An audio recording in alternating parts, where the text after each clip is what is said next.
Welcome, ladies and gentlemen, to the Mozu Productions Kickstarter video for 2018 for Tales of Corvus Bend, Tin Star, our worker placement dice drafting game. Here you can see a quick overshot of the board. This is our trusty prototype.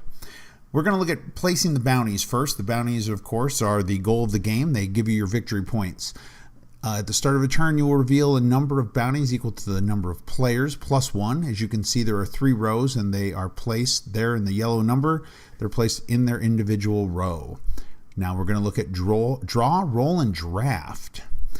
In the game, you'll blind draw out a number of dice plus 1. Here you can see Jamie grabbing the wild 6. Higher values are usually better. Matt grabs the green 6. Jamie puts the white 4 into the saloon, but makes it a 5. Drawing misfires and their effect. We also have purple dice. Misfires, these are bad things that happen. If drawn, they immediately go on the board and their effect takes hold. In this case, the last 2 bounties each move up a row. We'll talk about that in a minute. Placing workers is next. You'll draw 4 workers each turn. Here we have Jamie putting one out. That green 1 will get her a bullet. Mac is going to go ahead and throw a die out there. He wants a red. He puts a wild out there to get a red chip, the resource chips, or how later you'll get the bounties. Jamie's going to put out a blue. She's activated to get a die out of the saloon. Now Mac's going to use his bullets that he collected. 1 bullet equals a +1 to the die. He spent 3, so he made that 2 into a 5. He places it and gets both a red and a blue chip. So bullets, of course, can enhance or quote-unquote motivate your workers. Activating boons. Boons are really good things that can happen out on the board. Jamie's going to go ahead and place a black 6 up there, activate that boon, and what it allows her to do, that one, is to grab any die from the saloon and make it any value. Disasters. Guys, it's the Old West, it's steampunk, bad things are going to happen.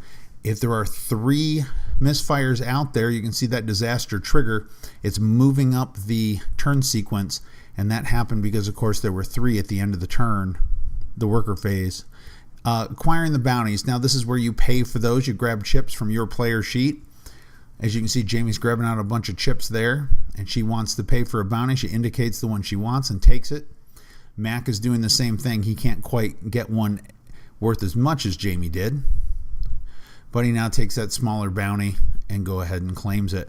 Guys, now the bounties move. They're trying to get away, so movement is important. As you can tell, we'll see here, Mac, the top of row 3 goes away, fills one of the escape bounty rows. They move up. The top of the row moves forward, which is the bottom of the next row. You move over and then up. Guys, that's a quick overview of what you can do. There's 8 turns to this game. The player with the most bounties, most points worth of bounties, of course, is the winner. Thanks for checking out our Kickstarter.